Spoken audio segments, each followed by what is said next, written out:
This memorandum of appearance was filed in the High Court by Maria Brown. She is the Chief State Solicitor, and on this occasion she entered an appearance for the Garda Commissioner, for the Irish Prison Service, and the Minister for Justice, Home Affairs and Migrations. So, unless the Attorney General delegated responsibility to Maria Brown to represent the Minister for Justice, this entry of appearance is unlawful. Now, also, the Irish Prison Service and the Garda Commissioner is unlawful, full stop. The Chief State Solicitor's Office cannot legally or constitutionally represent the Garda Commissioner or the Irish Prison Service. I'm going to assert Article 30 of the Constitution of Ireland on Wednesday. I'm going to show the High Court judge that there is no law that imposes or confers any powers or functions on the Attorney General to represent the Irish Prison Service and the Garda Commissioner. Okay? This is going to be underpinned by Section 6 of the Ministries and Secretaries Act, where the Attorney General can legally only control the Chief State Solicitor's Office, represent the government in public matters, and advise several ministers of the government. And the Attorney General is conferred with the power to represent the public in all legal proceedings for the enforcement of law, the punishment of offenders, and the assertion or protection of public rights.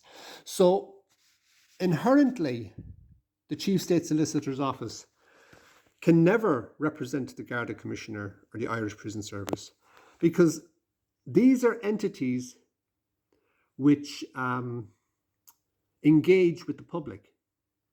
And the Chief State Solicitor's Office has to uphold the assertion or protection of public rights.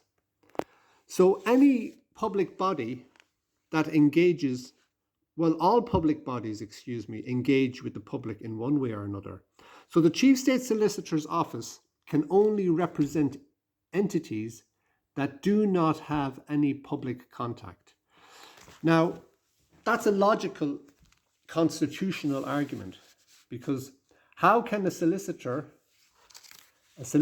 service assigned to the Attorney General under Article 30 and Section 6 of the Ministries and Secretaries Act can ever be in a position of representing state bodies, or in fact, the Chief State Solicitor's Office represents court staff and Garda members who are being accused of violent assault causing harm, trespass, kidnap, all sorts of criminal acts committed against the citizens while these so-called Garda members are at work.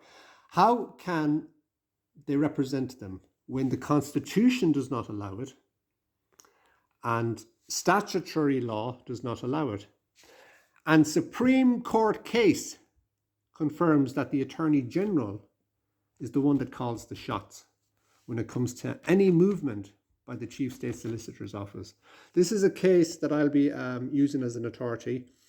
It is 2013 1 I.L.R.M 364. This is a Supreme Court precedent which confirms that the Attorney General's the decision maker when it comes to the Chief State Solicitor's Office. And the Chief State Solicitor's Office cannot act outside what the Attorney General has been conferred or imposed with by law.